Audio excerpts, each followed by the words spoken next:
So Gideon now, we're in Judges chapter 7. Gideon is ready for battle.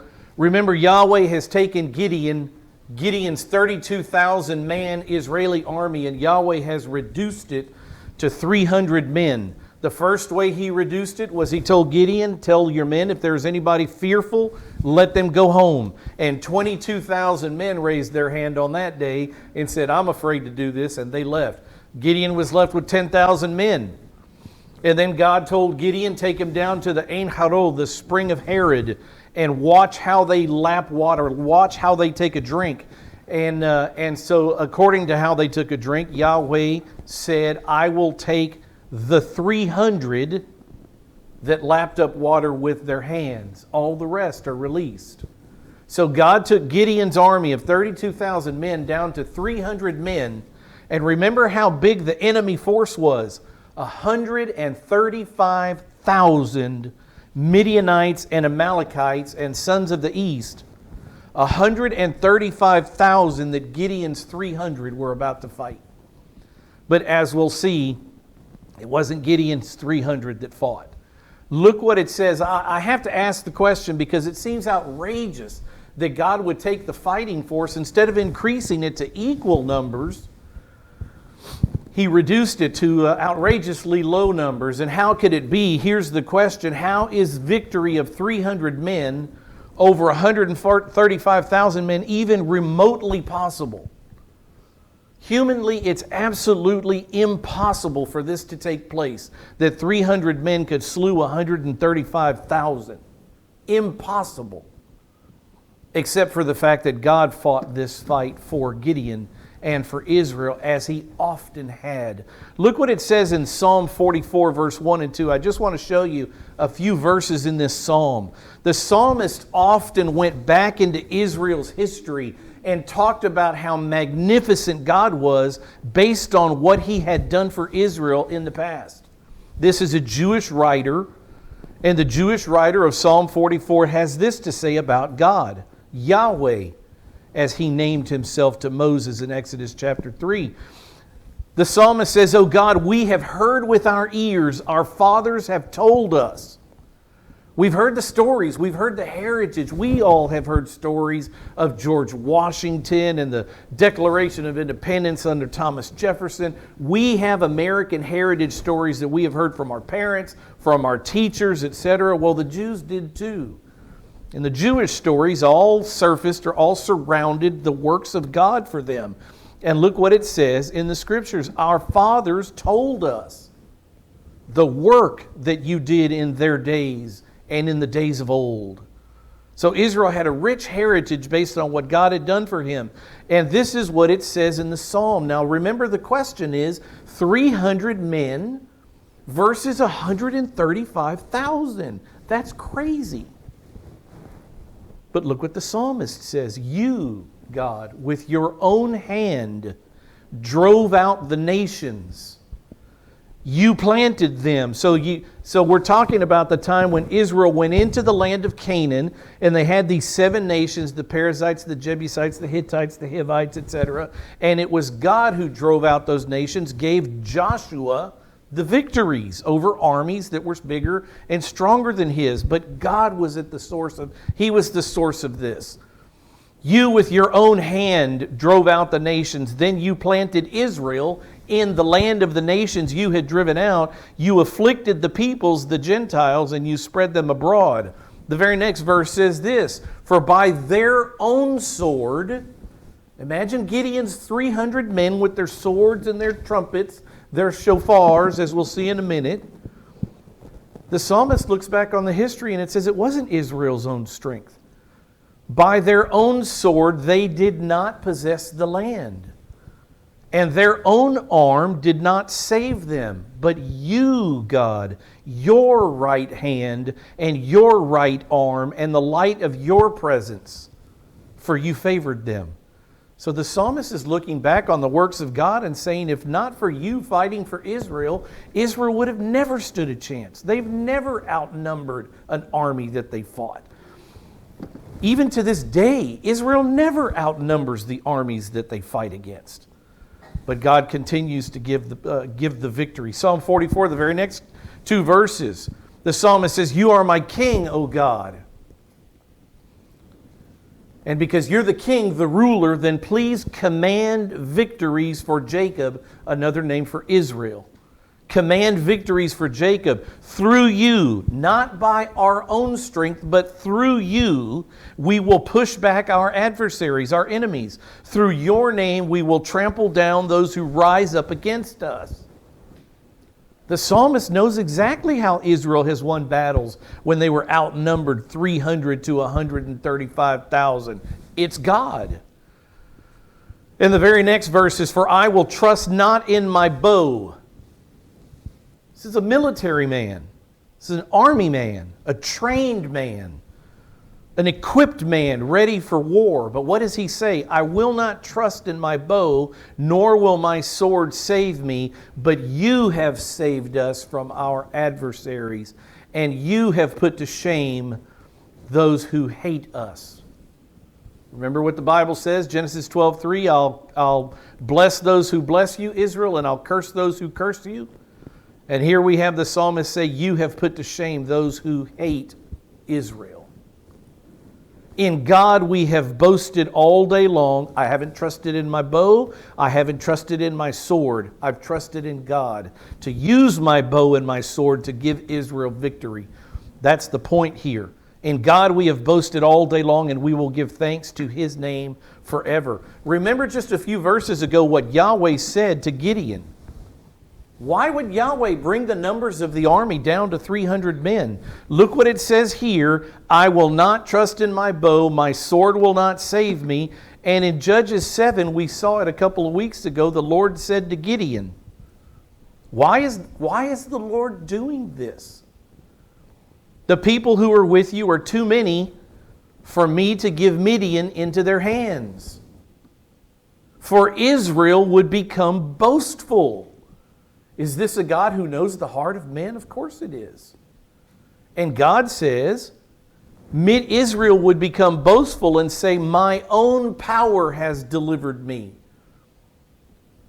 And so God said, "I am not going to allow you boastful, idolatrous Israelites to boast about this victory. I'm not going to allow you to do it. I'm going to decimate your army so low that it's an impossibility for you to defeat 135,000 men with a bow and with a sword. Can't be done." So how is God going to fight the battle, as we'll see in just a minute? With the blast of a shofar and torches. And that's how God does things. With the blast of a... Look at what's on the picture, and look what I'm holding in my hand, a ram's horn. Terry, like this, right? We'll get there. Look what it says in verse 16. Judges chapter 7, verse 16. Gideon's ready to fight. He divided the 300 men into 3 companies. So you've got 3 100-men companies. He put trumpets and empty pitchers, clay pots. Think of a clay pot as a pitcher. He put trumpets and empty pitchers into the hands of all of them. So 300 of these, 300 pitchers, and then it says with torches inside the pitchers. So imagine lighting a torch like this. If you lit a torch like that and you didn't cover it with the pitcher, everybody would see 300 men coming. But they lit the torches and covered them with the pitchers to cover them up so that the people couldn't see them. Camouflage. Verse 17, verse 17, he said to them, "Look at me and do likewise." So Gideon is instructing his army, "Behold, when I come to the outskirts of the camp, do as I do." So watch me, and everybody do as I do. "When I and all who are with me," Gideon would have 100 men of his own, "when I and all who are with me blow the trumpet, then you also blow the trumpets all around the camp and yell this phrase for Yahweh and for Gideon." And so that's the battle plan. Not flank them here, drive them out there, kill the leaders first. It's not a military battle plan. It's this nonsensical battle plan having to do with the blowing of trumpets and the smashing of pitchers, these clay pots, and screaming out for Yahweh and for Gideon. That's not a military battle plan, but that's the way God laid it out. The order, just to start poking a little bit at Gideon here, he says for Yahweh and for Gideon.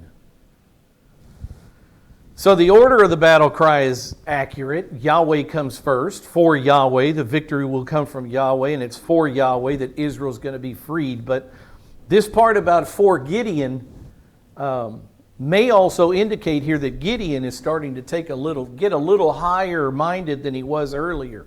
Remember earlier in the story, Gideon said, how can I be your military leader, Lord? I am least among the tribes of Manasseh. My family is least among the tribes of Manasseh. So he was once very humble and scared and fearful, and now all of a sudden he may be getting a little too big for his britches, as they say. Why would you cry out in battle for God, and for me? We'll start to see Gideon. Remember, I tell you, as the nation disintegrates, as the Jews disintegrate, their leadership disintegrates. So it may be here, I'll give them a little bit of breathing room. It may be, I'll say, that Gideon was taking some of the credit for the victory that was about to be on the field. Because Gideon knew that God would give the victory. God has made that infinitely clear by now. Why would you add your name to this? Verse 19, so Gideon and the 100 men who were with him came to the outskirts of the camp. Outskirts. They didn't enter the camp. They surrounded the camp. They came to the outskirts of the camp at the beginning of the middle watch. We call that midnight. So let this paint a picture for you. You have everybody asleep, all the camp of the Midianites and the Amalekites. They're all sleeping. It's the middle of the night, it's midnight, and this is when Gideon and his 300 men have come around the camp. So it says they came to the outskirts of the camp at midnight when they had just posted the watch. Now what does that mean? Every camp has watchmen. And what's happening here, in God's own timing, by His own perfect plan, He's timed this so that there were people in the camp of Midian who were moving. There were watchmen who were getting off duty, and there were watchmen who were coming on to duty. So you've got these men, you've got 99% of the men in the camp sound asleep, but you've got these other men who are moving around, almost like ghosts, it would seem, when they wake up in a minute. It would seem like the enemy had infiltrated when what's about to happen happens. So you've got the watch. You've got men going off watch as watchmen. You've got men coming on watch as watchmen. And what happens, they blew the trumpets and they smashed the pitchers that were in their hands. So all of a sudden, I'm going to blow this trumpet. Cover your ears because this is loud. I want you to imagine the middle of the night. Now imagine yourself. Imagine if I came to within 100 yards, 100 feet maybe, of where you sleep, and I blew this one trumpet, how much it would startle you out of your sleep. How you wouldn't understand what was going on. Listen to this trumpet blast. I'm no good at this.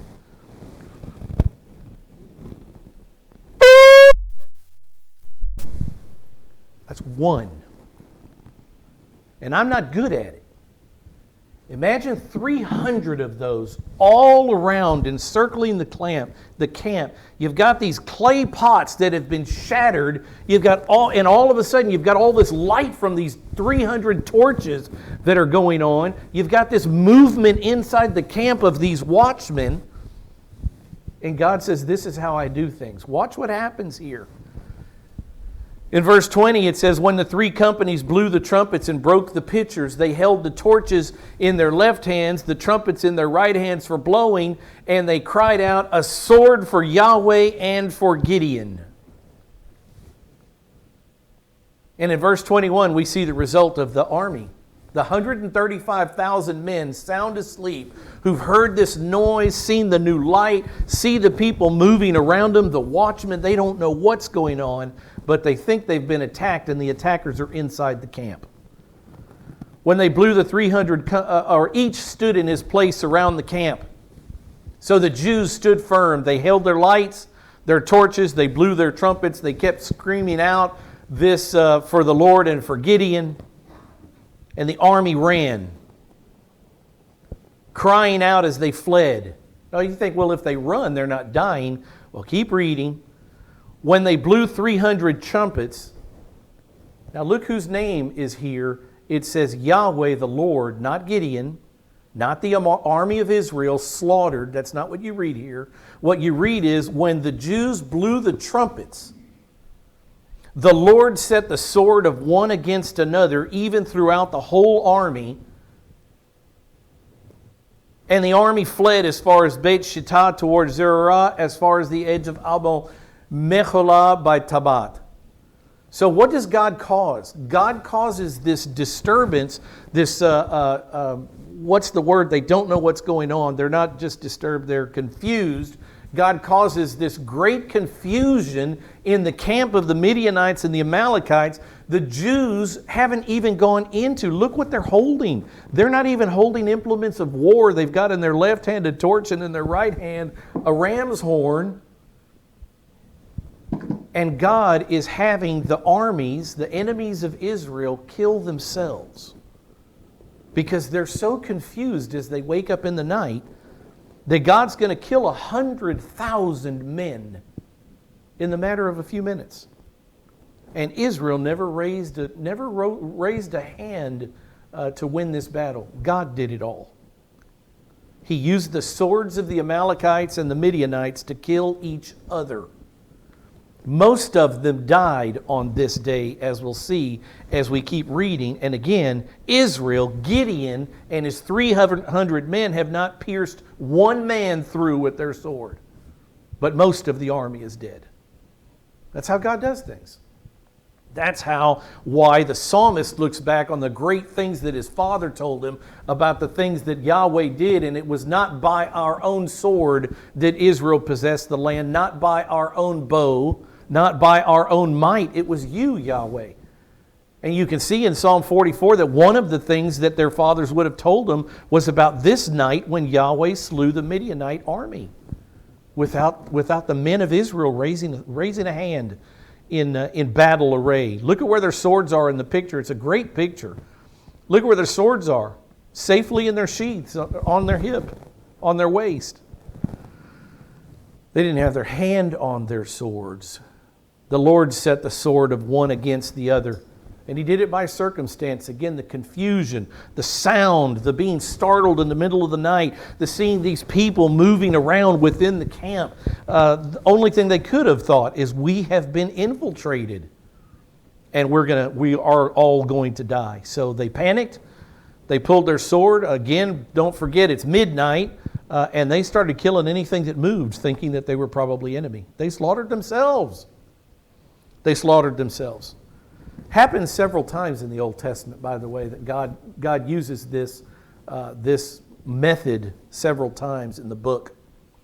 The men of Israel. So what's happening? The army that hasn't died, that hasn't killed each other, they're fleeing. It says the army fled in verse 23. All of a sudden, Gideon needs help.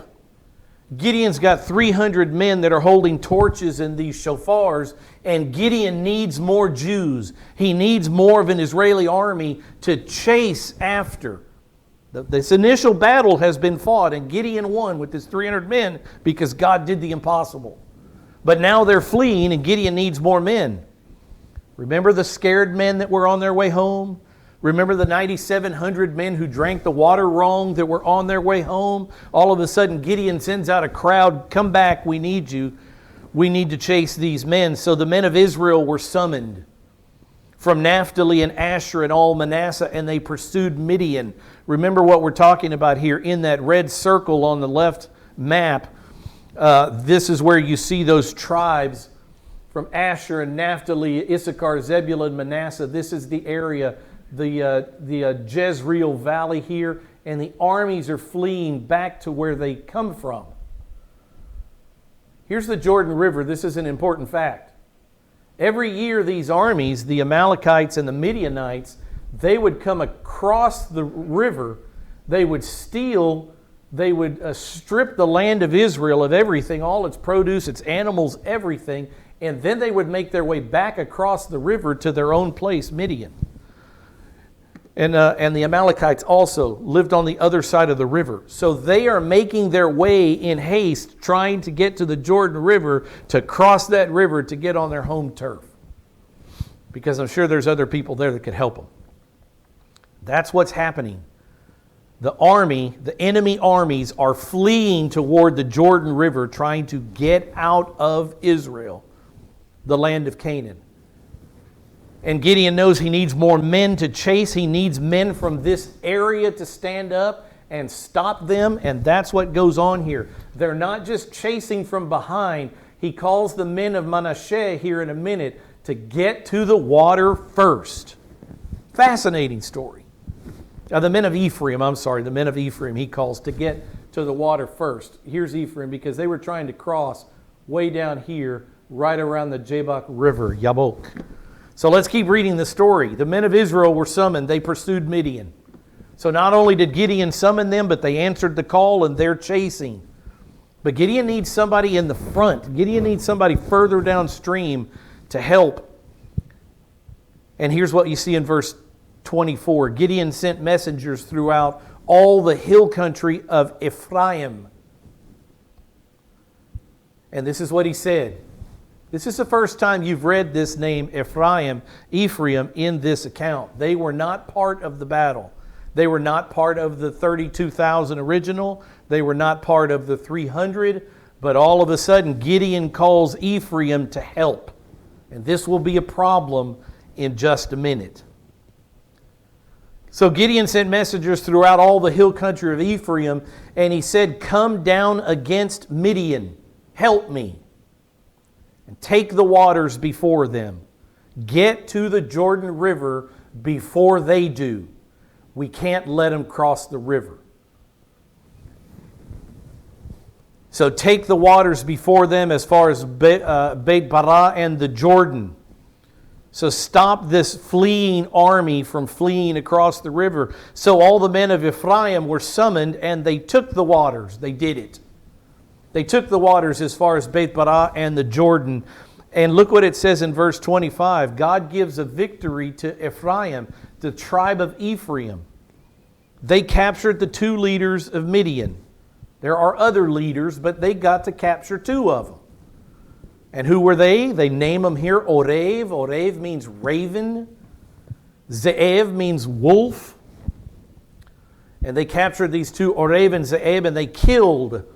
So God allowed the men of Ephraim to have victory in this battle and also to have some kills. They killed Orev at the rock of Orev, and they killed Ze'ev in the winepress of Ze'ev while they pursued Midian. So they're still chasing after an army. They're stopping them. There's a lot of movement here. But they were able to kill 2 men. And they brought the heads of Orev and Ze'ev to Gideon from across the Jordan. So here we have this idea of Ephraim being called late to the fight. Now, I just want to back up and paint a little bit of a picture before we go into Judges chapter 8. Who are all these people? Look at all these names on the map from the top. Asher, Naphtali, Zebulun, Issachar, Manasseh, Dan, Ephraim, Gad, Reuben, Judah, Simeon, Benjamin. Who are these people? I named 12 names. Who are they? How are they related? How are they related? Are they related? Are they blood relatives? These names were 12 sons of one man named Jacob. Abraham was called out from Ur of the Chaldees, the first Jew. After Abraham, Abraham's wife Sarah had a son named Isaac, laughter. After that, Isaac took a wife named Rebekah, and Rebekah had 2 sons, and one of their names was Jacob. And these 12 names that are represented on the board were the sons of Jacob. Now, to be perfectly clear, Jacob had one son named Joseph, and you don't read Joseph's name on the board. And the reason is because Joseph got the double portion, and so Joseph's 2 sons are represented. Instead of Joseph having one tribal territory, this Manasseh could say Joseph, but instead Joseph's two sons, Manasseh and Ephraim, each got a tribal territory. Joseph got a double blessing. His family, his name, Joseph, got two pieces of land, two territories, represented by his two sons, Manasseh and Ephraim. Now, one more fact to be clear. The third son of Jacob's name was Levi. And you also don't see Levi's name anywhere here. That's because the Levites were the priests. The Levites didn't get a territory. The Levites were scattered throughout the land of Canaan by Yahweh, so that all the Jews at any given time would be within 10 miles or so of a Levitical priest. So the Levites don't have their own named territory. They're spread throughout Israel. The reason I said all that is because these men are brothers. They're brothers. I don't mean brothers like you and I are brothers, but we're not biologically related, but we're brothers in Jesus Christ. That's not what I mean. I mean they are brothers, same father. They are Jacob's boys. And we see the destruction in the society here in Israel, the disintegration of Israel here. These are brothers, and when brothers have sons, what are the sons called? Cousins. They're family. This is family, and family is about to try to destroy family. And you think, oh, that could never happen. I could name you names of family who's tried to destroy family. Even in our country, did the United States not fight the Civil War from 1860 to 1865? We've been guilty of turning against our cousins and our brothers. And that's what's about to happen because Ephraim got called late to the party and they are upset about it. Why didn't you call us first? Why do we have to hear about this later? Why weren't we part of the battle earlier? And so cousins whining again, instead of thanking, listen, here's the opposite they could have done. Instead of falling on their knees and thanking God that finally, after 7 years of this Midianite intrusion into the land and taking everything that Israel had and taking it back across the Jordan River every year for 7 years, instead of that, thank you, Yahweh, for saving us. But that's not their attitude. You didn't save us the right way. We want our trophy. And Gideon denied us our trophy. And you have this infighting amongst brothers, totally losing the focus of the fact that finally God has cast off the Midianites. We can eat our own crops next year. Praise God for that. Nope. That's not what happens in Israel because their society has turned so far from God and so close to idols that they are just in disintegration mode. So we move into Judges chapter 8. The men of Ephraim said to him, so God has given Ephraim victory. They've killed 2 of the leaders of Midian. That's not good enough. They don't fall on their knees praising God. I have a complaint. Where's the complaint box? That's what you have here. The men of Ephraim said to Gideon, thank you, Gideon, for having the courage to let God build your faith and saving us from the Midianites. No, that's not what they said. What is this thing you have done to us? Not calling us when you went to fight against Midian. How dare you keep us out of the fight? And they contended with him vigorously. I love that little word. This wasn't a, hey brother, can we talk? No, this was a fight. They came with them with the hands up, ready to go. Infighting, jealousy. Why isn't our name listed against the victors against Midian? Reminds me of Joseph's brothers. Now listen to this great irony. I take you back to a story of Joseph's brothers. You remember it. I just mentioned Joseph. Joseph got the double portion from his father Jacob. His 2 sons, Manasseh and Ephraim, each got a territory. So under Manasseh here, you could put in parentheses Joseph. Under Ephraim, you could put in parentheses Joseph. Those are his two territories. But let me take you back to the days of Joseph. Remember who was jealous in Joseph's days? Who was jealous of Joseph? All his brothers. They were jealous of Joseph because Jacob, their father, made no mistake about the fact that that one right there, that's my favorite. Made a multicolored tunic. So what did they do to Joseph? They sold him. They sold him like he was a product, just a thing, not a brother. They sold him to Midianite slaves? Who did they sell him to? Midianite traders. Are you catching that? Who did they sell Joseph to? Midianites. Who are we fighting today? Midian. I mean, all these things, they trip over each other as you keep reading the Bible and say, can this be true? This jealousy in Egypt reminds me of the jealousy in Joseph's days when Joseph's brothers sold him into slavery and he ended up in Egypt. Now, another question. What tribe, look back real fast at Judges 6:15. I just want you to see who the players are here. What tribe is Gideon from? Look what it says in Judges 6:15.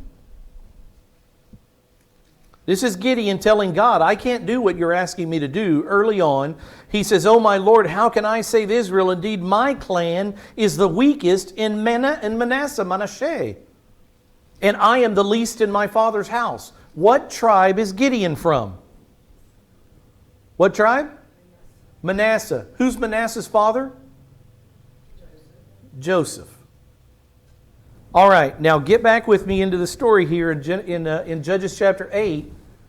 Who's mad at Gideon the Manassite? What tribe? Who's Ephraim's father? Joseph. I mean, it's not just, it's the worst kind of infighting you can imagine.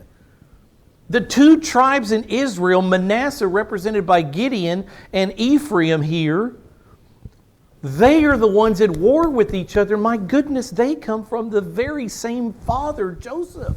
They are brothers.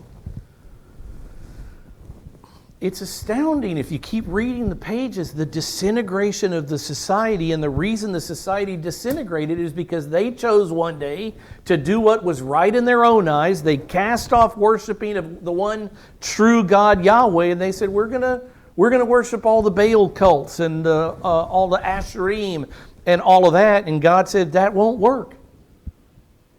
I told you, I'm the Lord your God, and you shall have no other gods before me. And you said everything that Yahweh said we will do. And here we are, you're not doing it, and there's going to be punishment.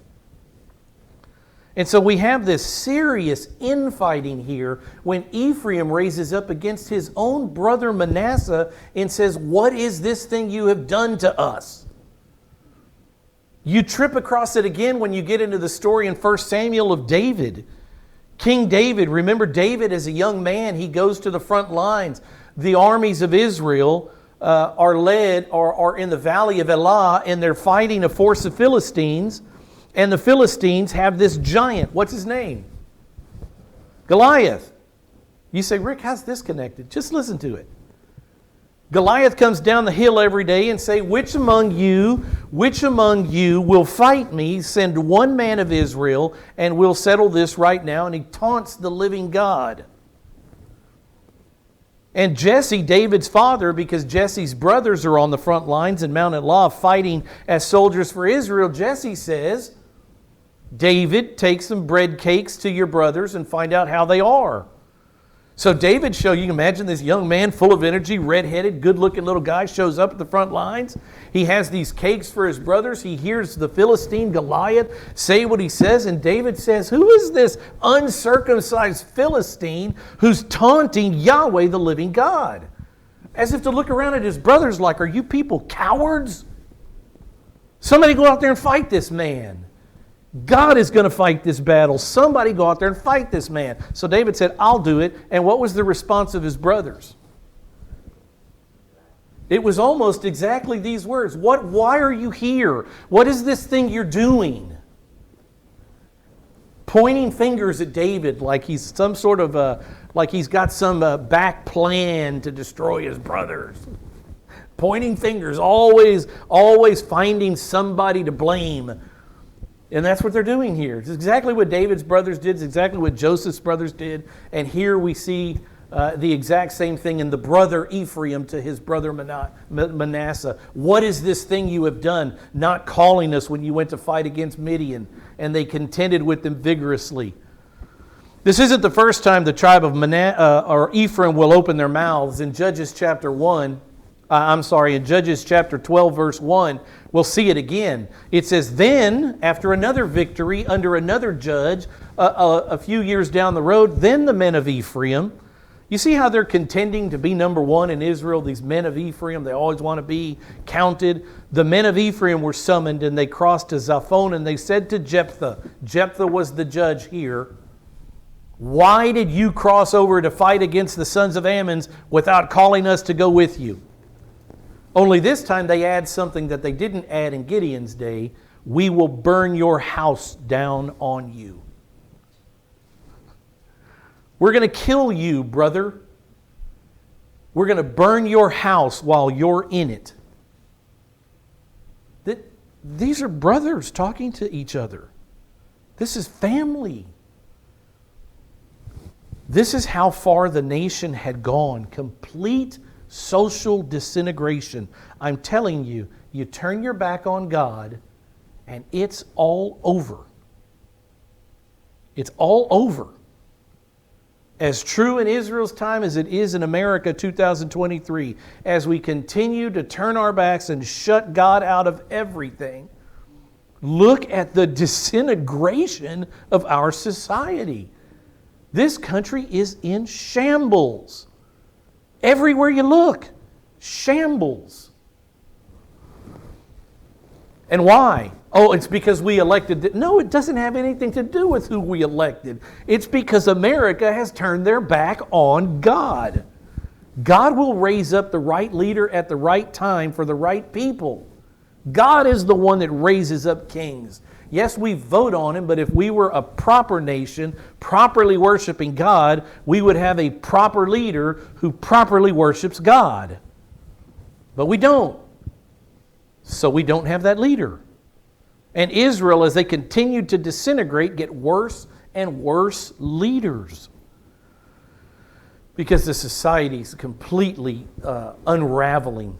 Again, due entirely to their walk away from God's truth, and they're making up their own truth here, which is always a lie. Verse 2. So Ephraim is upset with their brother Manasseh, Gideon, the Manassite. And look at how Gideon responds. What type of response is this while you read it? Is Gideon right to talk like this? Should he have been more forceful? Is he diplomatic here? Is he trying to use a little human psychology? What's he doing? The jury is out on this. I'll let you choose. But this is how Gideon responded to his brothers, the Ephraimites. He said, "What have I done now in comparison with you?" So what Gideon is offering here is, listen, this is how God had me and my 300 men fight. And this is what God did for you by killing Oreb and Zeeb. Look at what the military victory he gave you. All we did was hold trumpets up and with the torch in our hand. But you he allowed to run through the leaders of Midian and kill them. That's what he's doing here. Is that a psychological ploy? What's he doing?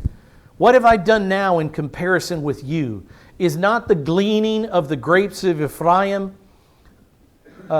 poetry here? He's talking about the mopping up victory, how the troops of Ephraim came and they stopped them at the river and they were able to kill the two princes.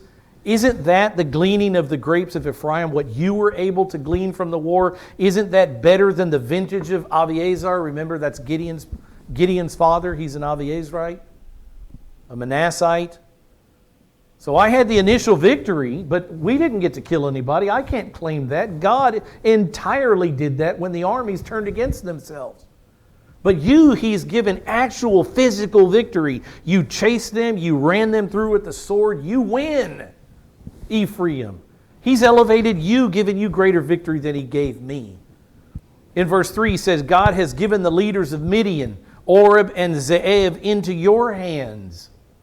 And what was I able to do in comparison with you? Then their anger toward Him subsided when He said that. So the diplomatic, where some say here, I give you at least a couple of choices. Some say that Gideon is using human psychology and flattery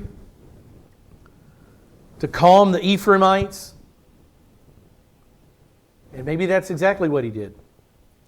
Others say that Gideon used diplomacy, that he was diplomatic on this day. Why fight a new battle when I'm still trying to chase down Midian and his army, the armies of the Midianites? There are others to kill. Why would I stop and fight with my brother Ephraim?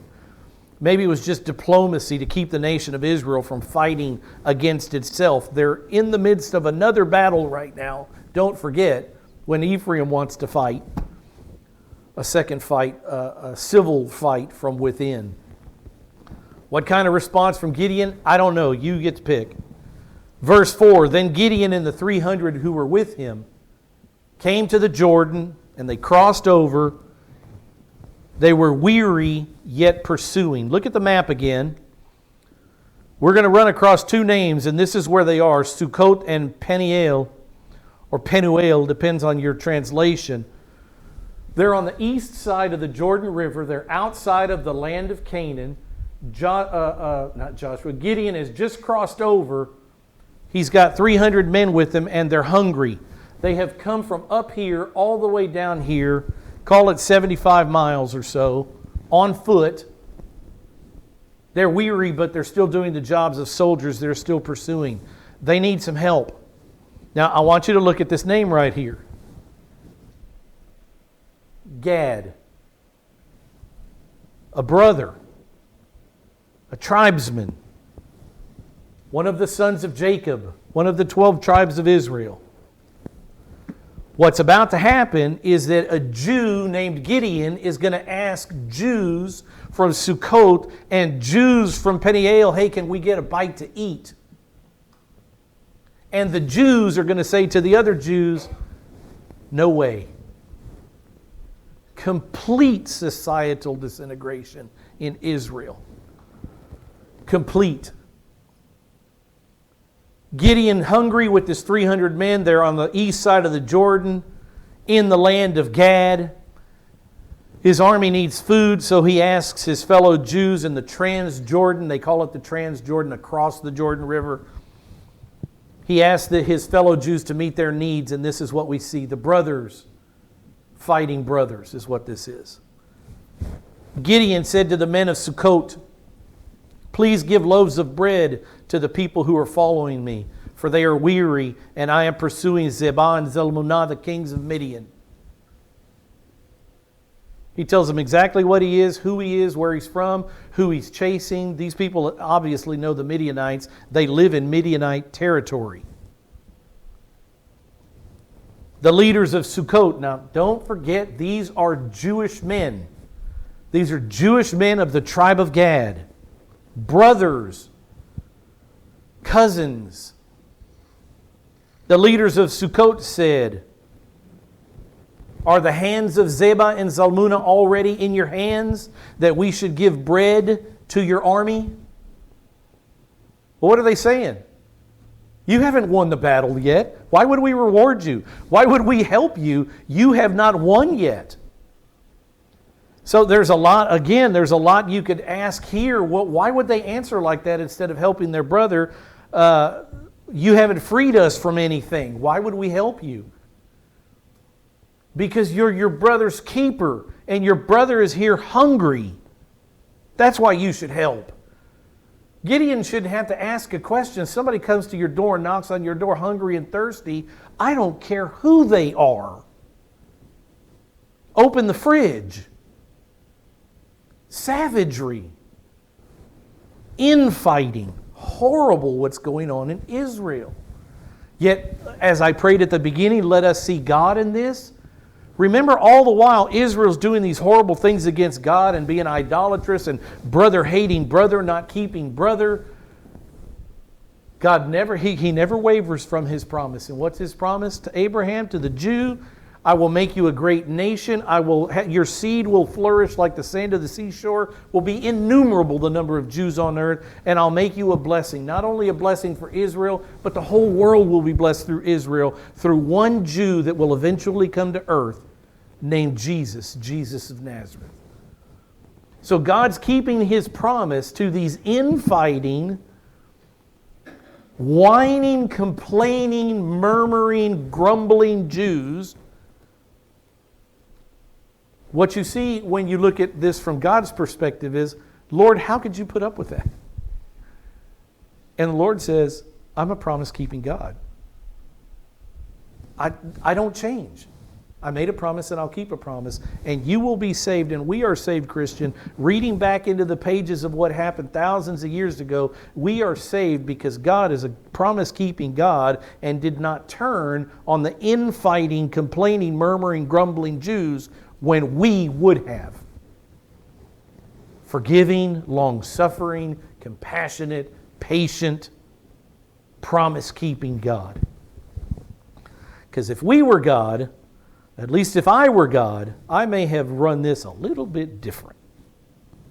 Thank God I am not and never will be anything but a creature.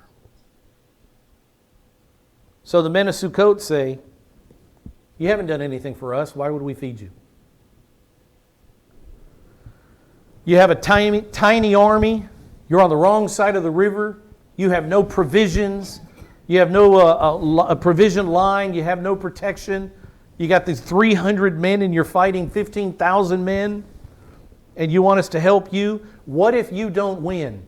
Listen to the fear in the minds of these Gadites, these people from Sukkot. What if you don't win? These people are our neighbors. They got to cross the Jordan River to get to you guys, but they live next door to us. And so it seems like their fear and their alliances with the Midianites were stronger than their alliances with their own brother, the tribe of Israel, the tribe of Manasseh. So we don't know ultimately why they did this, but it's probably because they had made covenant with these people, the Midianites, and the Amalekites that lived among them, and they were simply more afraid of them than they were of Gideon. But there's a real problem here, and the problem is, who is it ultimately that they think can't win the battle? Is it Gideon that they can't win the battle? They think can't win, or have they totally lost sight of their God Yahweh, and they think that Yahweh can't win this battle? And at the end of the day, that's where we are here. The tribe of Gad contends and complains that Israel can't win this war. We're not going to help you and make ourselves loathsome in the eyes of the Midianites and the Amalekites who are running from you because we don't think you can win this war. So why would they risk their safety as neighbors of these fleeing peoples by feeding Gideon and his army? And so you see the nation is not unified. They were disintegrating very quickly. Why? I've shown this screen a bunch of times. I'm going to show it quickly. Because from the human perspective, when you look at the book of Judges, it's a story of disobedience and disaster, one right after another. They have a 3-step progression into their idolatry, and this is what the men in Gad have done. They lived among the unbelieving Canaanites. They intermarried with the unbelieving Canaanites, and now they're worshiping the gods of the unbelieving Canaanites. They're not only walking away from the worship of Yahweh, they are falling headlong into the worship of the Canaanite gods. That's what you have here. So instead of praising Yahweh for the victory that He's already given in the thousands of men that He killed in the valley of Jezreel with the trumpets and the torches and the broken clay pots, again, instead of falling on their knees, the Ephraimites complain against Gideon, and now you've got the Gadites complaining against Gideon. We're not going to feed you. All infighting. America 2023. a land of extremes now. You are a polar opposite of who is on the other side of the aisle from you. Once we could meet in the aisle and compromise, but America has walked so far from God that He has allowed us to become completely polarized. And so there are a lot of things that you probably won't even... There's only one guy I know crazy enough to wear a Make America Great Again hat, and that's that guy right there. I won't say his name because we're recording this. But see, that's courage. But imagine what would happen to you in the wrong city if you wore that hat.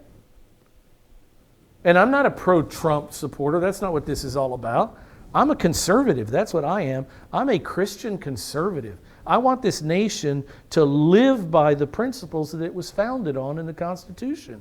I want America to conserve, to keep, to preserve, to keep living by the rules that were set for this country because I believe in those rules. I believe in the U.S. Constitution.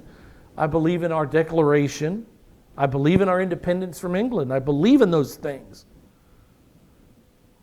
And when we walked away from God, God let all that disintegrate. And now we've got this quagmire where you're afraid to say half of what you want to say in most situations. You're afraid to say it. At work, I know because in the workplace you might get fired if you say the wrong thing, if you're too politically incorrect.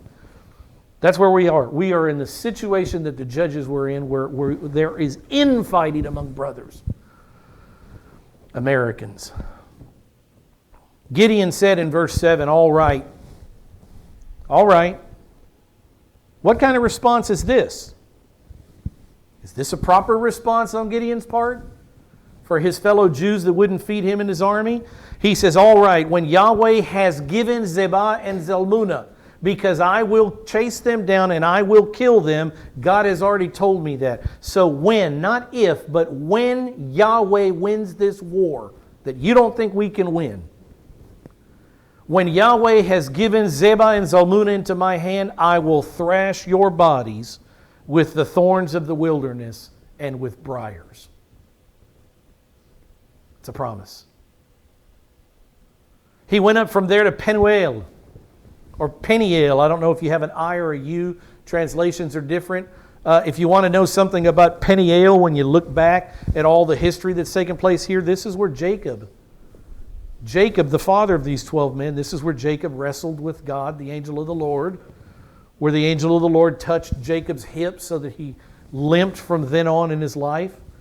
When Jacob woke up and he said, tell me your name, and he said, your name is Jacob, but you will now be called Israel. That was at Penuel.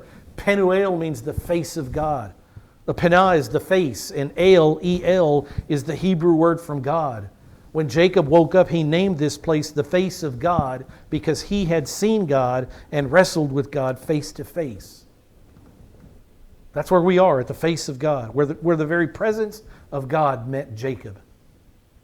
A beautiful, wonderful place of remembrance, where Israel should flock to remember their father Jacob and what God did for Jacob and for their nation Israel. It's not that place right now.